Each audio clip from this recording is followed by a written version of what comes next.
Hi అండి. మీ శ్రీనివాస్ని. ఇప్పుడు మనం వినబోయే సీరియల్ కొమ్మనాపల్లి గణపతిరావు గారు రచించినటువంటి రోషనారి రెండో భాగం. మరి సీరియల్లోకి వెళ్దామా? సద్దుమణిగిన నగరం నక్షత్రపు చివరి మెరుపులో నీరవంగా చిక్కుకుంది. నీ పాట ఒక్కటే నిజమంటూ గాలి నిర్మలంగా వీస్తోంది. ఆరిన గుండె కుంపటిలో ఇంకా నేనున్నాను అంటూ ఒక స్మృత్యాగ్ని కణం రగిలి సెగలోతుంటే, బ్రతుకు సాహసపు మంచు కొండల నడుమ ఆకుపచ్చని ఉత్సాహంతో విజృంభించే ప్రాణశక్తి నెగడు లాంటి వేదనగా చీకటి వాకిట నిలిచిన నక్షత్రాల్లా మనసు మెలిపెడుతూ ఉంటే ఉద్విగ్నంగా పరుపుని చేరుకుంది. ఎక్కడో హిరోషిమా విస్ఫోటనపు భ్రాంతి, ఉత్తర ధ్రువాల తెల్లని మంచులో మెరుస్తున్న రక్తపు మరకలు, ఆకలి తీరని కలలు నెమరు వేస్తూ కక్కుతున్న రెప్పల ఒరిపిళ్ల కన్నీళ్లు. ఉద్రేకంగా డైరీని అందుకుంది. జీవితానికి జీవించడానికి మధ్య జారు ముడిలాగా ఉజ్వల విషాద నగ్న బాహువులతో పరధ్యానంగా నడుస్తూ ఇంకా బ్రతుకు గురించి ఆలోచిస్తున్న ప్రమీల వెలుతురు లేని గదిలో చిత్రకళా ప్రదర్శనలా కాక జ్ఞాపకాల మబ్బుల్ని అనంత ఆకాశాన్ని చుంబించే కిరీటాలుగా మార్చుకుంటున్న నీకు కలత ఎందుకే? నిన్నటి కళ శాపమైతే ఇదిగో ఇప్పుడే కళ వరమవుతుంది. గుర్తొస్తోందా? ఆ గోదారి గట్టు బెట్టు చేస్తూ సాగి సాగి అప్పటి మాఘమాసపు గాలి అలలని దారిని మార్చింది. గోదారినే అగాధం నుంచి పలికిన గాథగా మిగిల్చింది. ఇంకెంతసేపు ఆహ్వానం కోసం గానం సిద్ధమైంది. ఉషస్సు నుంచి యశస్సు దాకా ఎదిగి కాల సంకీర్ణ చరణ మంజీరాలు రవళించే సమయాన జీవితాన్ని హసన్మందారమాలగా మార్చుకుంటున్న తీరం వదిలి సముద్రంలోకి చొచ్చుకుపోతున్న ఏకాకి పడవలాగా ఈ నిట్టూర్పులెందుకు? రాశాక కానీ తెలిసి రాలేదు కళ్ళ నుంచి కన్నీళ్లు రాలుతున్నాయని. చచ, గొంతులో ఎంత ద్వేషమని! బాధకి ఆనందానికి మాత్రమే కాక నిర్లిప్తతలోనూ నేత్రాలు నీళ్లను వర్షిస్తాయా? ఇక గడ్డకట్టిన గాలి, పరీక్ష నాళికలో ఎండిన నాగరికత, చీకటి ఫెరన్ మొక్కల నిశ్శబ్దపు చప్పుడు, ఎక్కడో చిలీలో ప్రారంభం కానున్న భూకంపానికి ముందు ఫ్లేట్ స్ట్రీట్ నైట్ క్లబ్లో స్ట్రివ్ టీజ్ జరుగుతున్న రాత్రి 10 గంటల సమయాన విక్టోరియా హోటల్ సూట్లో అడుగుపెట్టాడు రొనాల్డ్. చీకటి ఆహ్వానంలా అందమైన చీకటి. దక్షిణ ధ్రువ తీరాన పెలికన్ పక్షిలాగా జూలు విదిలించుకుంటున్న సింహంలా దాహంగా చూశాడు. దేహం రాయల్ సెల్యూట్ మత్తుతో తూగిపోతోంది. మరో అరక్షణంలో కాటిన్ తెరలాగా శాటిన్ తెరలా చుట్టిన కాంక్షకు గండి పడింది. గమ్యం తెలిసిన మిస్సైల్లాగా బెడ్ దగ్గరికి నడిచాడు తడుముతూ. జర్మన్ వ్యాంపో సెంట్ సౌరభం మత్తుగా, నిశీదిలో మూలుగు బ్యాథొలిన్ సోనెట్లా ఉద్రేకంగా చేతులు సాచాడు. ఆల్ప్స్ పర్వత శ్రేణిపై అడుగుపెట్టిన అనుభూతి. పమ్మి చుట్టుకుపోయాడు. అట్లాంటిక్ ఓషన్ నుంచి ఇంగ్లీష్ ఛానల్ దాకా సునాయాసంగా ఇదేయగలనన్న నమ్మకం, తొట్రుబాటు, తడబాటు. నార్త్ సీ బ్రెంట్ ఫీల్డ్లో ఆయిల్ నిక్షేపాన్ని కనుగొంటున్న తొందర.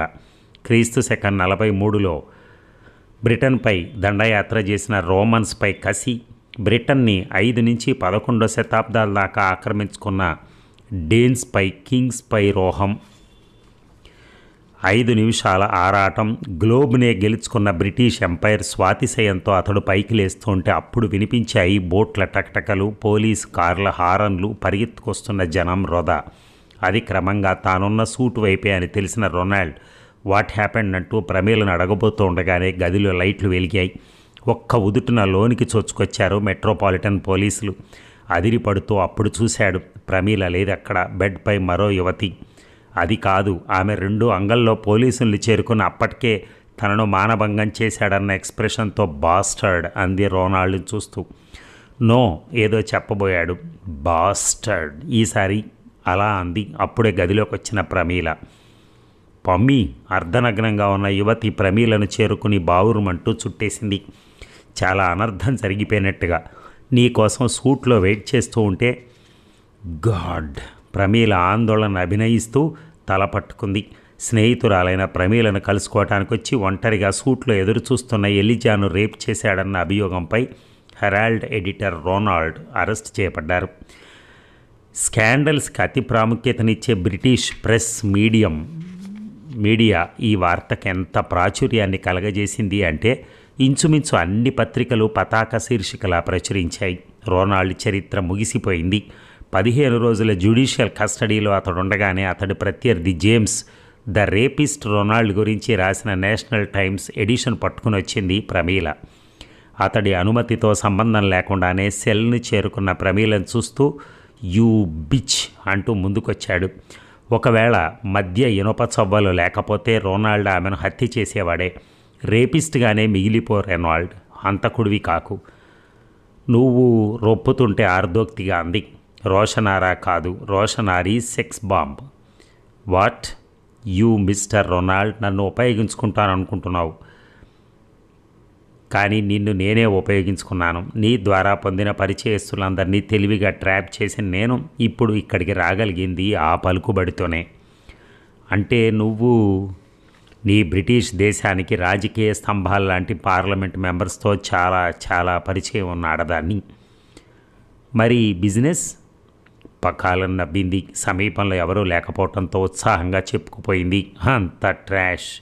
ఎస్ రొనాల్డ్, గార్మెంట్ బిజినెస్ అంటూ నిన్ను తొందర చేసింది నిజంగా వ్యాపారానికి కాదు, నీ గవర్నమెంట్లో పలుకుబడి సంపాదించడానికి. It's over. ఎందుకు నా మీద ఎందుకు ఇలా కక్ష తీర్చుకున్నావు? చాలా మంచి ప్రశ్న వేశావు రొనాల్డ్, కానీ జవాబు చెప్పను. ఎందుకో తెలుసా? అది తెలిస్తే నీకు పడబోయే శిక్షకు నువ్వు సంతృప్తి పడిపోతావు. అలా నువ్వు పశ్చాత్తాపడటం నాకు ఇష్టం లేదు. అతడి శరీరం స్వేదంతో తడిసిపోయింది. ఏం చేశాడో అతడి గుర్తు రావటం లేదు. చేసింది చాలా దాకా మర్చిపోవటం అలవాటున్న రొనాల్డ్ ఉక్రోషంగా ఊగిపోతూ అన్నాడు. రాక్షసి, నువ్విలాంటి దానివని ముందే నాకు హెచ్చరిక అందినా తొందరపడ్డాను. తెలుసు ఆ హెచ్చరిక గురించి కూడా. ఎలా? అలా ఫోన్ చేసింది నేనే కాబట్టి. వెళ్ళిపోయింది ఆమె అవాక్కై రోనాల్డ్ చూస్తూ ఉండగానే. ఇక వెళ్ళిపో ప్రమీల, చేయాల్సింది చేసేసావుగా, ఇక ఇక్కడ ఉండటం ప్రమాదం నెమ్మదిగా అన్నాడు ధర్మదాసు. ధర్మదాసు చాలా పలుకుబడల వ్యక్తి అయినా బ్రిటన్లో తను విదేశీయుడే అన్న ఆ విషయాన్ని మర్చిపోవటం లేదు. పరిచయం లేని ఒక భారతదేశపు అమ్మాయి మొన్న తన కథ చెప్పుకుంది. కొద్దిపాటి సాయం చేయమని ప్రాధేయపడింది. ఒక మిస్ ఇండియాను రోనాల్డ్కు పరిచయం చేయటం కష్టం కాదనిపించి సరే అన్నాడు ఆమెను. తనకు కావాల్సిన వ్యక్తిగా ప్రొజెక్ట్ చేశాడు తప్ప ఇంత స్వల్ప వ్యవధిలో ఇలాంటి సాహసం చేస్తుందని ఊహించలేకపోయాడు. క్రమంగా ప్రమాదకరమైన సర్కిల్స్లో ఆమె గురించి చర్చలు మొదలు కావటం అతనికి తెలుసు. ముందు రొనాల్డ్ నైతికంగా పతనమైన వ్యక్తిని అందరూ ఘోష పెట్టినా ఆ తర్వాత ఆమెను విడిచిపెట్టారు. ఎంతటి ఉచ్చస్థితిలో ఉన్న భారతీయులు అక్కడ మైనారిటీకి చెందిన వ్యక్తులే. వెళ్ళలేను అంకుల్, నేనొచ్చింది వెళ్ళటానికి కాదు, నెమ్మదిగా అందామె. ఉదయ సూర్యుడి లేత కిరణాలు పొగమంచును కురిపిస్తూ గెస్ట్ హౌస్ కిటికీల ద్వారా ఆమె చెంపలను తాకి పరావర్తనం చెందుతున్నాయి. నేను నీ మంచి కోసమే చెప్తున్నాను. థ్యాంక్స్ అంకుల్, మీ అభిమానానికి ధన్యురాలని. ఉండి ఏం చేయాలనుకుంటున్నావు? నిర్లిప్తంగా అడిగాడు. వెళ్ళినా అక్కడ ఏం చేయను, నీ వాళ్లతో సుఖంగా. నవ్వేసింది మామూలుగా, కానీ ఆ నవ్వులో నిర్వేదం ఉంది. ధర్మదాసు లాంటి అనుభవజ్ఞుడికి మాత్రమే అర్థమయ్యే తాత్వికత ఉంది. సుఖంగా బ్రతకడానికి అక్కడ నా వాళ్ళంటూ ఎవరూ లేరు. అమ్మా నాన్న లేడు, అమ్మకి నేనేమీ కాను. అంటే నీ కథ పూర్తిగా నాకు చెప్పలేదు కదూ. ఓ నీటి బొట్టు ఆమె కను కొలకుల్లోకి రాబోయింది, కానీ కళ్ళెర్ర చేసుకునేసరికి ఆవిరైపోయింది. చెప్పటానికి వినాలనిపించే అంత మధురంగా ఉండని కథ నాది. కనీసం సానుభూతి పొందొచ్చుగా. ఆ సానుభూతే నాకు ఇష్టం ఉండనిది అంకుల్. ఆమె చేవగల అమ్మాయిగా తెలుసు, కానీ పరిమళపు తుఫానుకే పతనం కాగల మహారణ్యపు సౌందర్యంలా ఇప్పుడే అనిపించింది. అందమైన దీపంలా అనిపిస్తూనే ప్రపంచపు ద్వీపాన్ని ఊపి దిగంతాలకు విసిరేయాలనుకుంటున్న వ్యక్తిలా దర్శనమిచ్చింది. అప్పుడు గుర్తుకొచ్చింది ఏదో. వెనువెంటనే ఆ విషయం మాట్లాడాలనిపించింది. నీకిక్కడే ఉండాలనిపిస్తే నా ప్రపోజల్కి అంగీకరిస్తావా ప్రమీల? సాలోచనగా చూసింది. నా భార్య ద్వారా నిన్ననే తెలిసింది నా కొడుకు ప్రియదాసు నిన్ను ప్రేమిస్తున్నాడని. నన్ను మాట్లాడి ప్రమీల. ప్రేమల గురించి పెద్దగా అవగాహన లేని బిజినెస్ మ్యాగ్నెట్ని నేను, అందుకే ముందు నవ్వుకున్నాను. ఈ విషయం ఇప్పుడే నేను చెప్పటం సమంజసమో కాదో నాకు తెలియదు. ఏ జనరేషన్ బిజినెస్ గురించి అయినా ఆలోచించగల నేను ఈ జనరేషన్ ప్రవర్తన గురించి మాత్రం అంచనా వేయలేకపోతున్నాను. ఒక్కగానొక్క కొడుకు, నా స్థితి గురించి నీకు చెప్పనక్కర్లేదు. సో నీకు అభ్యంతరం లేకపోతే. నా కథ మీకు తెలుసు కొంతదాకా. తెలిసే నేను అడుగుతున్నాను ప్రమీల. ఇక ఆ విషయాన్ని దాయటం అతనికి ఇష్టం లేదు. ఎందుకంటే నిన్న మొన్నదాకా వ్యాపారంపై ఇష్టాన్ని ప్రదర్శించిన ప్రియదాసు మరో దేశం వెళ్ళిపోయి జాబ్ చేసుకోవాలనుకుంటున్నాడు. బహుశా ఇది నిన్ను గెలుచుకోలేక తీసుకున్న నిర్ణయం కావచ్చు. వాడిలో ఇలాంటి మార్పుకి నువ్వే కారణమైతే వాడిని ఆపగలిగేది నువ్వే అన్నది నా నమ్మకం. ప్రమీల, నా భావాన్ని నేను సరిగా వ్యక్తం చేయలేకపోతున్నాను. నువ్వు నా కోడలివి కావాలి. కనీసం నా కొడుకు కోసం వాడి జీవిత భాగస్వామిగా మా ఇంట అడుగు పెట్టాలి. ఆమె నిశ్శబ్దంగా ఉండిపోయింది. ఆ మరుసటి రోజే తెలిసింది ప్రియదాసు ఇండియా వెళ్ళిపోవటానికి అన్ని సన్నాహాలు పూర్తి చేసుకుని ఉన్నాడు. తన గురించే తప్ప ఎవరి గురించి ఆలోచించని మనస్తత్వం గల ప్రమీల బహుశా అణువంత ఆత్మీయతనైనా ధర్మదాసు నుంచి పొందగలిగిన కృతజ్ఞతేమో రాత్రికి ప్రియదాసుని డిన్నర్కి ఆహ్వానించింది. ఇక ఆ రోజు నిన్ను నా గదిలోంచి వెళ్ళిపోమ్మన్న నేను ఈ రాత్రికి నిన్ను డిన్నర్కి ఆహ్వానించింది ఎందుకో తెలుసా? డిన్నర్ చేస్తూ అడిగింది ప్రమీల ఎదురుగా కూర్చున్న ప్రియదాసుని. జవాబు చెప్పలేదు. మౌనంగా భోంచేస్తున్నాడు. నాకు తెలుసు నువ్వు చాలా హర్ట్ అయ్యావని, కానీ తప్పదు. ఆ క్షణంలో నేను అలా ప్రవర్తించకపోతే నువ్వు నా మీద ఇంకొక రకంగా ఇంకో ఆశో కాకపోతే కాంక్షో పెంచుకునే అవకాశం ఉంది. నో, ఉక్రోషంగా అన్నాడు. నేను నిన్ను కావాలనుకున్నది కాంక్షతో కాదు. మరి ఇష్టం, పెళ్లి చేసుకోవాలన్న కోరిక. ఐసీ, నవ్వేసింది. ఓ పసిపిల్లాడిని చూస్తున్నట్టుగా కనుబొమ్మలెగరేస్తూ. అసలు ఎందుకు పెళ్లి చేసుకోవాలనుకున్నావు? వెంటనే జవాబు తోచలేదు ప్రియదాస్కి. పెళ్లి చేసుకున్నాక ఏం చేయాలని కంగారు పడకు ప్రియ. పెళ్ళయ్యాక నువ్వు ఉట్టిగా కోరుకుంటూ కూర్చుంటావా? అంటే నన్ను ముట్టుకోకుండా బ్రతికినంతకాలం ఉండగలవా? మళ్ళీ అర్థం కాని సంభాషణ అనిపిస్తుంటే అవాక్కైపోయాడు. చెప్పు ప్రియదాసు. ప్రారంభం ఎలా జరిగినా కానీ పెళ్ళయ్యాక మగాడు ఆడదాని నుంచి కోరుకునేది అనుభవమేగా. అది కాదు ప్రమీల. దబాయించకు ప్రియ. నా అందం ఒక్క మాటలో చెప్పాలి అంటే నా ఒంటి వంపులు నిన్ను బాగా ఆకట్టుకున్నాయి. అంటే నన్ను చూడగానే అనుభవించాలి అన్నంత వ్యామోహం నీలో ప్రారంభమైంది. పచ్చిగా మాట్లాడుతున్నాను అనుకోకు. మామూలుగా అడిగితే సాధ్యం కాదేమో అని పెళ్ళి అనే బంధంతో సాంఘికమైన సభ్యతతో నీ కోరిక తీర్చుకోవాలనుకున్నావు. పెళ్ళికి అర్థం సెక్స్ ఒక్కటే కాదు, కంపానియన్షిప్. అంటే స్నేహం కూడా నీ ఉద్దేశం అనుకుంటాను. అవును, స్నేహం అన్నది బలపడటానికి ఒకరి మనస్తత్వాలు మరొకరితో కలవాలి అంటే ముందు ఒకరినొకరు అర్థం చేసుకోవాలి. అసలు నేను ఆది నుంచి అర్థం కాని అమ్మాయిగానే మిగిలిపోయానే. మరి కంపానియన్గా సరిపోతానని ఎలా అనుకున్నావు? అలాంటప్పుడు నన్ను కోరుకున్నది నా శరీరం కోసమేగా. నీ తర్కాన్ని ఖండించగల శక్తి నాకు లేదు ప్రమీల. కానీ నేను అనుభవం కోసమే కోరుకోవటం లేదు. పెళ్ళనే బంధంతో జీవితాంతం అనుభవించాలనుకుంటున్నావు. ప్రతి ఆడది ఇలా ఆలోచిస్తే ఈ ప్రపంచంలో ప్రేమ అన్న పదానికి అర్థం ఉండకుండా పోతుంది. రైట్. కాబట్టే నువ్వు పుట్టి పెరిగిన ఈ దేశంలోని షేక్స్పియర్ కూడా రోమియో జూలియట్ను విషాదాంత కావ్యంగా మలిచాడనుకుంటాను. రోమియో జూలియట్కి పెళ్ళి కాకపోయినా ఒకరినొకరు విడిచి ఉండలేని ఎక్స్టనీ ఉంది. అది వారి మధ్య సెక్స్ బంధంతోనే బలపడింది. ప్రమీల, బాధించలేని అసహనం అతడి గొంతులో. ఒక భారతీయ స్త్రీ వయ్యుండి ఇలా ఎందుకు ఆలోచిస్తున్నానా అంటూ బాధపడకు ప్రియ. నేను భారతదేశంలో పుట్టి పెరిగిన ఏనాడో భారతీయత కోల్పోయిన ఆడపిల్లను. అందుకే అక్కడి సాంప్రదాయాలు సాంఘిక మర్యాదకు వెలేసినట్టుగా ఆ నేల విడిచి ఇక్కడికి వచ్చాను. నిర్లిప్తంగా నవ్వుతూ అంది. చెప్పు. చేసిన మేలు మరువలేని భారతీయ నైజం ఇంకా చెరిగిపోని వ్యక్తిగా అడుగుతున్నాను. మీ నాన్నగారు ఆత్మీయంగా అందించిన ఆసరాతో అనుకున్నది కొంతైనా సాధించిన నేను నువ్వు ఈ దేశం విడిచి వెళ్లకుండా ఆపాలనుకుంటున్నాను. అంటే మీ తండ్రి గారి రుణం తీర్చుకోవాలని. ఏం చేయాలనుకుంటున్నావు? టక్కని అడిగాడు. నీకు నాతో పెళ్ళైతే పొందే ఆనందం కృతజ్ఞతగా ఇవ్వాలనుకుంటున్నాను. ప్రమీల, ప్రియదాసు గొంతు వణికింది. పుట్టి పెరిగింది ఈ దేశంలోనేనైనా తరతరాలుగా రక్తంలో జీర్ణించుకుపోయిన భారతదేశపు నైతిక విలువలకు తలగ్గే ప్రియదాసు ఇక్కడ ఒక భారత స్త్రీ బరితెగించి ప్రవర్తించడాన్ని ఊహించలేకపోతున్నాడు. నువ్వు అనేదేమిటి? సెక్స్. నీతో ఈ రాత్రికి ఇక్కడే షేర్ చేసుకోవాలనుకుంటున్నాను. నో. ఏ? నేను ఇలా పతనం కావటం బాధాకరం అనిపిస్తోందా? క్షణంలో ఆమె ముఖంలోని రంగులు మారిపోయాయి. ఒక మిస్ ఇండియాగా మీ అందరి చేత ఇంత గౌరవాభిమానాలు పొందిన నేను పవిత్రురాలని కాను ప్రియదాసు. ఏనాడో అంతా కోల్పోయిన ఆడపిల్లని.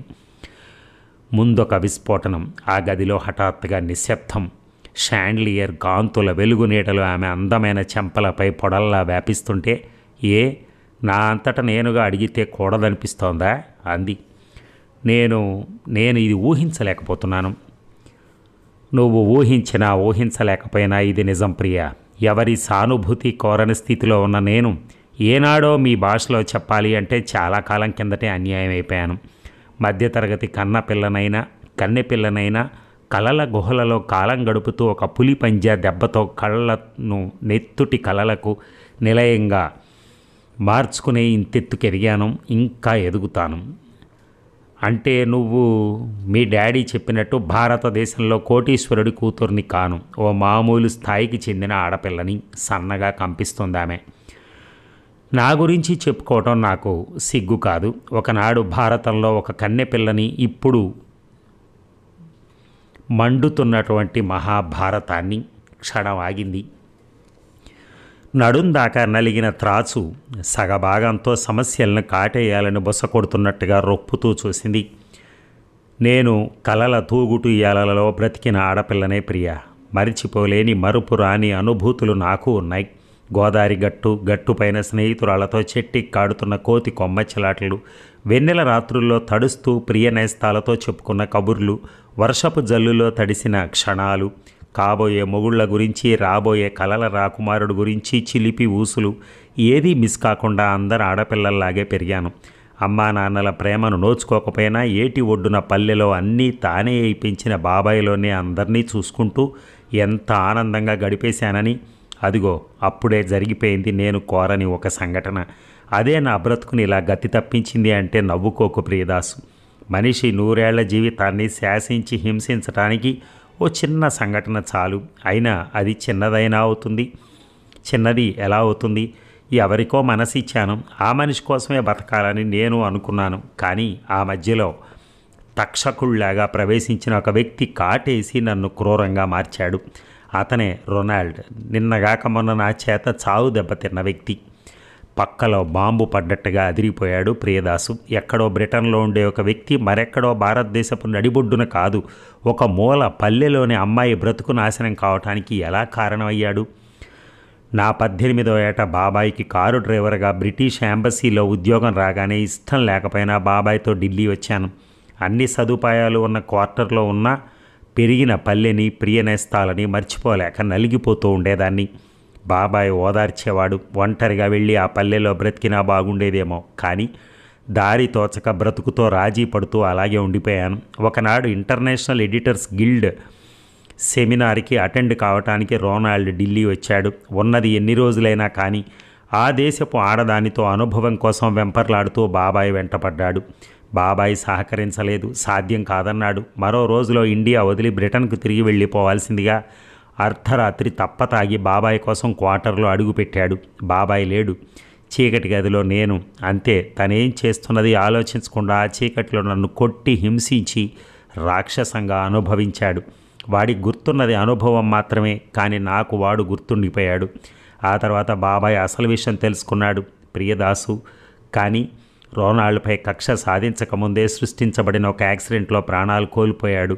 నేను ఒంటరిదాన్నే కాదు, మోగదాన్ని కూడా అయిపోయాను. ఒక విదేశీయుడిని కాపాడే ప్రయత్నంలో డబ్బుకో పలుకుబడికో అమ్ముడుపోయిన కొందరు ఆ దేశపు ప్రముఖుల నోళ్లు మూతబడిపోయాయి.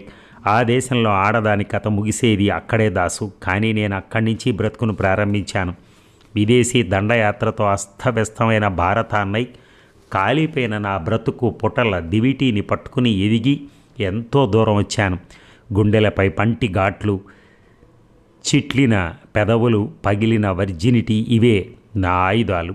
పగ కోసం ఇంత ఎదిగిన నువ్వు ఇంత దూరం రావాలా అంటే ఎస్, దానికి నా ఆర్గ్యుమెంట్ నాకుంది. ఇది నా జీవితం, నేను ప్రేమించే జీవితం కాబట్టి నా జీవితం మీద సర్వాధికారాలు నాకే ఉన్నాయి. చచ్చిన చరిత్ర ఎముకల కోసం కుక్కల్లా కోట్లాడుకుంటూ అదే నా జాతి చరిత్రని చెప్పుకునే ప్రపంచం నా ఆలోచనలు ఖండించిన ఐ కెరేపిన్, I do for me, I live for me, I die for me. ఆమె నేత్రాలు అశ్రువుల్ని చిమ్మటం లేదు. ఇక్కడ చాలా ప్రశాంతంగా ఉంది. చెప్పు ప్రియదాసు, నా గురించి ఇంత తెలిసి నువ్వు ఇంకా నన్ను కోరుకుంటావా? సాలోచనగా చూశాడు. వ్యసనాలు సునాయాసంగా వంటబట్టే దేశంలో పెరిగిన బేటిని దరిచేరనివ్వని ప్రియదాసు నెమ్మదిగా అన్నాడు. ఇప్పుడు పగ సాధించావుగా, అంటే అంతా అయిపోయాక మిగిలింది మామూలుగా బ్రతకడానికేగా.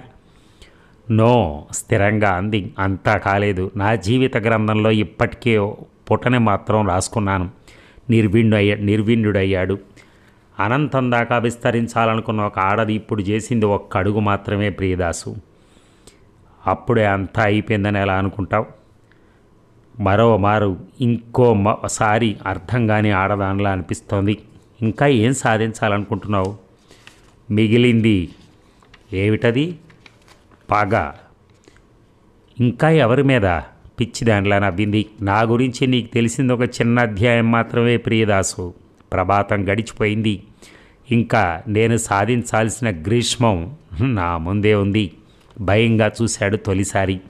అది భ్రాంతో భ్రమం అతడికి అర్థం కాలేదు. కానీ హిమసుందర శృంగమైన ఎవరెస్ట్ శిఖరాగ్రాలపై నుంచి మరెందరినో నేలకు నెట్టి నవ్వుకోవాలని చూస్తున్నట్టు అనిపించింది.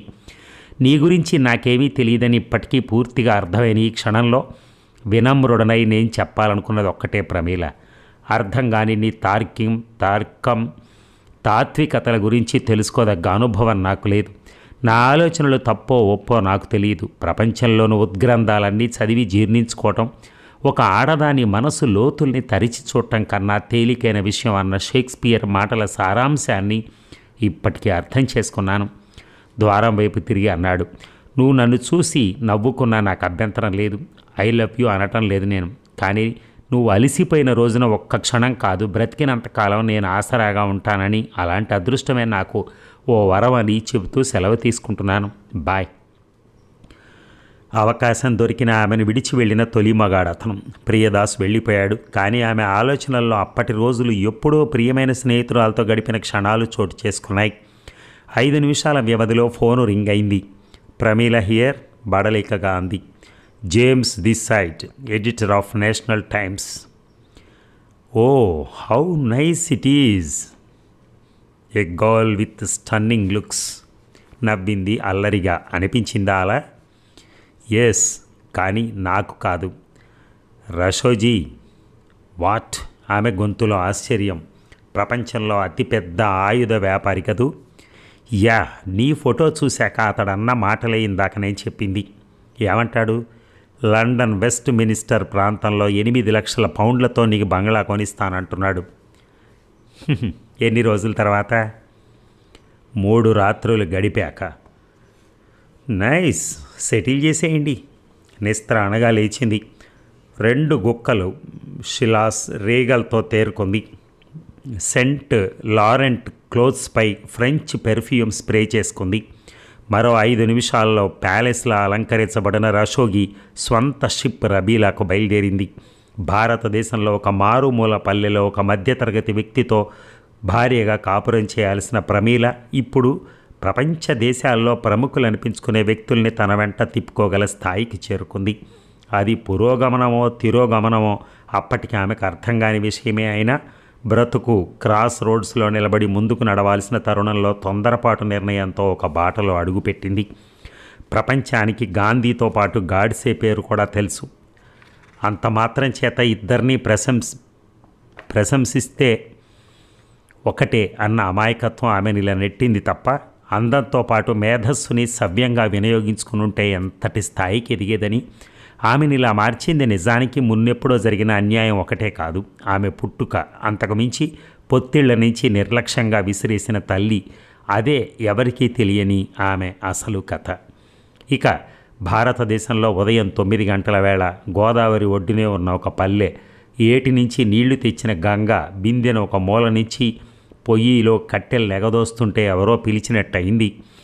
ఒక్క అంగలో బయటకు వచ్చిన గంగ ఇంటి ముందు తుమ్మ చెట్టు కింద నిలబడ్డ వ్యక్తిని చూస్తూ అంది, ఆయన ఇంట్లో లేరండి, మా ఊరి షుగర్ ఫ్యాక్టరీలో పనిచేస్తున్నారుగా, రోజు కూలియే అనుకోండి, మధ్యాహ్నం కానీ భోజనానికి రారు. కుర్చీ వేయటానికి అటు ఇటు చూసింది, కానీ అలాంటివేమీ కనిపించే దాఖలాలేమీ లేకపోవడంతో కాలు విరిగిన స్టూల్ని అరుగు మీద నుంచి ఒక మూలకి గోడకు దాపు వేసింది. పడిపోరులేండి, పర్వాలేదు. గంగంటే మీరేనా అడిగాడు మధ్య వయస్కుడైన ఆ వ్యక్తి. బోలెడంతా సిగ్గనిపించడంతో అమాంతం చీర చెంగును ఒంటికి చుట్టేసుకుని అవును నేనే అంది, నాతో ఈ పెద్దాయనికి పనేమిటబ్బా అనుకుంటూ. పెచ్చులూడిన పెంకుటింటిని, గదిలో దండెంపై వేలాడుతున్న పాత బట్టల్ని, పేదరికం ప్రతిబింబించే ఇంటి పరిసరాలని ఒక మారు చూసి, నేను ఇది మీకు ఇవ్వటానికి వచ్చాను, మీ స్నేహితురాలు ప్రమీల గారు పంపారు అంటూ బ్రీఫ్ కేస్ అందించాడు. ప్రమీల పేరు చెప్పగానే మనసే ఆనందంతో ఉబ్బి తబ్బిబ్బయిందో, తొట్రుపాటే నలిబిలి చేసిందో అమాంతం కళ్ళల్లో నీళ్లు తిరిగాయి. ఏమిటి, మా పమ్ము పంపించిందా? అవును. ఇప్పుడు ఎక్కడుంది? అమెరికాలోనేనా? ఉత్తరం రాసి 2 నెలలైందే. ఏం ముంచుకొచ్చిందట? అయ్యో రామ, మీరు ఇంకా నిలబడే ఉన్నారా? ఏమిటి? హడావిడి పడుతుంటే లేచాడతను. ఎక్కడో మరో దేశపు రాజధాని నగరంలో ఉన్న ప్రమీల ఢిల్లీలో ఆ దేశపు రాయబారి కార్యాలయం ద్వారా బ్రీఫ్ కేస్ పంపే ఏర్పాటు చేసింది. చాలా రహస్యంగా అందించాలన్న ఆదేశం మూలంగా వచ్చిన పనైనట్టుగా వెళ్ళిపోయాడు. 20 ఏళ్ల గంగకు ఆనందంతో ఊపిరి ఆడటం లేదు. వంట సంగతి మరిచిపోయి అమాంతం నొలకమంచంపై చతికిలబడి బ్రీఫ్ కేస్ తెరిచింది.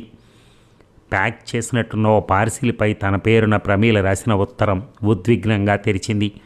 ఏయ్ పిచ్చిమొద్దు, కాగితంపై సంబోధన చూస్తూ ప్రమీలే దగ్గర కూర్చుని అల్లరిగా పిలిచినట్టుగా అనుభూతి చెందిన గంగ ఈసారి బోర్లా పడుకుంది. ఏమే, నేను ఉత్తరాలు రాయట్లేదని నన్ను తిట్టుకుంటున్నావు కదూ, నేను ఇక్కడ ఎంత బిజీగా ఉంటానో తెలుసా? నువ్వు అంటావే వచ్చే జనం పోయే జనం. అవునే, మన స్నేహితులంతా ఎలా ఉన్నారు? అప్పుడెప్పుడో ఆదిలక్ష్మి మొగుడుతో గొడవపడి వెనక్కి వచ్చేసిందంట, మళ్ళీ కాపురానికి వెళ్ళిందా? సత్యవతి పెళ్ళైన 3 ఏళ్లలో 1/2 డజన్ మంది పిల్లల గంటానని ఛాలెంజ్ చేసింది, కనేసిందా? ఏయ్ గంగులు, అందరి మాటకేం కానీ నీ సంగతి ఏమిటి? ఏమన్నా బండి దారిలో పడిందా? అంటే మీ ఆయన చేతగాని వాడు అవటం లేదే, వాడు అంటం లేదే, పాపం కష్టపడి ఇంటికి వస్తాడు, ఏమన్నా చేస్తున్నాడా, గుర్రెట్టి నిద్రపోతున్నాడా? చూడు, నీకు నిజంగా పాపే పుడితే నువ్విచ్చిన మాట ప్రకారం నా పేరు మాత్రం పెట్టకే. అవునే, ఎందుకో వద్దనిపిస్తోంది. గంగా, నీకు రాస్తుంటే ఎంత ఆనందంగా ఉందో తెలుసా? మళ్ళీ నీ పక్కన ఆరు బయట వెన్నెల్లో పడుకుని అప్పుడు మాట్లాడుకుంటున్నట్టే ఉంది. గుర్తుందా? నేను కాలేజీ సెలవులకి బాబాయ్తో పాటు ఇంట్లో ఉండిన నీతోనే కలిసి పడుకునేదాన్ని. బాబాయ్ పోయాక నీ ఇంటికొచ్చి అదే అలవాటుతో నీ పక్కన పడుకునేదాన్ని. పాపం మీ ఆయన ఒట్టి అమాయకుడు కదూ. ఇంకా మీ ఇంటి చూరు నుంచి నీళ్లు రాలుతున్నాయా? అదేనే, వర్షాకాలంలో రూఫ్ కారిపోతుంటే జొన్న కంకులు, తాతల నాటి పెంకులు అంటూ తెగ తిట్టుకునేదానివిగా. అల్లరి పిల్ల, నువ్వు ముఖస్థుతి అనుకుంటావు కానీ నేను ఎలా మర్చిపోను. ఎవరూ లేని నాకు నీ పేద కొంపలో ఆతిథ్యం ఇచ్చావు. పస్తులతో కుస్తీలు పడుతూ నాకు తెలియకుండా అన్నం పెట్టావు. అంతెందుకే, ఒక రాత్రి వర్షం వచ్చినప్పుడు ఇల్లంతా నీళ్లు కారిపోతుంటే నన్ను బలవంతంగా నీళ్లు కారని చోట్లో పడుకోబెట్టి తెల్లవార్లు నువ్వు తడిసి జ్వరం తెచ్చుకున్నావు కదూ. నీ పేరే స్నేహం అయితే జన్మజన్మలకి నేను నీ స్నేహాన్నే కోరుకుంటాను. అలా అని కారే ఇంటిలో పడుకోను, ఎందుకంటే ఇప్పుడు నేను చాలా గొప్పదాన్ని. అందుకే మనం కోతి కొమ్మచ్చులు ఆడుకునే వాళ్లకు మామిడి తోపు, దాని పక్కన 2 ఎకరాల భూమి ఉందిగా, అది కొనేయాలనుకుంటున్నాను. అక్కడ ఒక కోట కట్టిస్తాను. అందులో మన స్నేహితురాళ్ళందరికీ గదులు కట్టించినా నువ్వు మాత్రం నా గదిలోనే ఉంటావు. నా పరుపు మీదే నా పక్కనే పడుకుంటావు. అది నిజంగా కోటలాగా ఉండాలి. దాన్ని నేను వచ్చేలోగా మీ ఆయన నువ్వు దగ్గరుండి కట్టించాలి. అబద్ధం కాదే, నిజంగా డబ్బు పంపిస్తాను. నీకు కావలసిన సహాయం కొందరి ద్వారా అందేటట్టు చేస్తాను. నమ్మటం లేదా? పిచ్చి పిల్ల, ఈ ఉత్తరంతో పాటు 5-6 లక్షలు పంపుతున్నాను. కంగారు పడకు. నీకేదన్నా సహాయం కావాలంటే ఈ నెంబర్కి ఫోన్ చేయి, అంతే, నిమిషాల్లో జరిగేటట్టు చూస్తాను. అప్పుడు చూసింది గంగ. అనుభూతుల తేనెతుట్ట కదులు రాలుతున్న అశ్రువుల మధ్య పార్సిల్లోని నోట్ల కట్టలు అస్పష్టంగా కనిపిస్తున్నాయి. అరుదుగా 100 రూపాయల నోటు చూసే గంగకు నోట మాట రావటం లేదు. అందుకే భర్త ఇంటికి రాగానే గర్వంగా చెప్పింది. వెంటనే అన్ని ఏర్పాట్లు చేయమంది. 3 రోజుల్లో ఆ 2 ఎకరాలు కొనేసిన గంగ మొగుడు సూరి ఇంకా తేరుకోలేనట్టుగా అన్నాడు. నీ స్నేహితురాలు చాలా మంచిదని ఇంతకుముందు తెలుసు, కానీ ఇంత గొప్ప మనసుందని, గొప్పది అని ఇప్పుడే తెలిసిందే. అది సరే, అనుమానంగా అడిగింది. అమెరికాలో ఆవకాయ పచ్చడి దొరుకుతుందా అండి? దేనికి? ప్రమీలకు ఆ పచ్చడి అంటే చాలా ఇష్టం. అక్కడ ఎక్కువ ఉసిరికాయ పచ్చడి వాడుతుంటారనుకుంటాను. ఎక్కడో విన్నట్టు అనిపించి తన తెలివిని అలా ప్రదర్శించాడు. అయినా ఆ స్థితికి వెళ్ళిన ఆడపిల్లలు పచ్చడి తింటారటే, నీ పిచ్చి కానీ. మీ తెలివి తెల్లారినట్టే ఉంది. అది ఎక్కడున్నా నా స్నేహితురాలు. అయితే పంపిద్దామంటావా? పంపించడం అంటే మీ ఊరు పిఠాపురం వెళ్ళి రావటం కాదు, ముందు విమానం బుక్ చేయాలనుకుంటాను. ఏటి, విమానాన్ని బుక్ చేయడమే? పకాలను నవ్వేశాడు తన భార్య తెలివి తక్కువతనానికి. విమానం అంటే మీ అయ్య నడిపించే ఒంటెద్దు బండి అనుకుంటున్నావా? అది గాలి ఓడ అంటే చాలా ఎమోషనల్గా ఏదో చెప్పబోయాడు, కానీ 25 ఏళ్ల సూర్యకి వెంటనే అదేదో స్ఫురించలేదు. ఆ రాత్రి భర్త పక్కన పడుకున్న గంగ నిద్ర రాక, అక్కడ ఏం చేస్తుంటావే పమ్ము అనుకుంది. మరి ఈ భాగం ముగిద్దామా? మళ్ళీ రేపు కలుద్దాం. Thank you.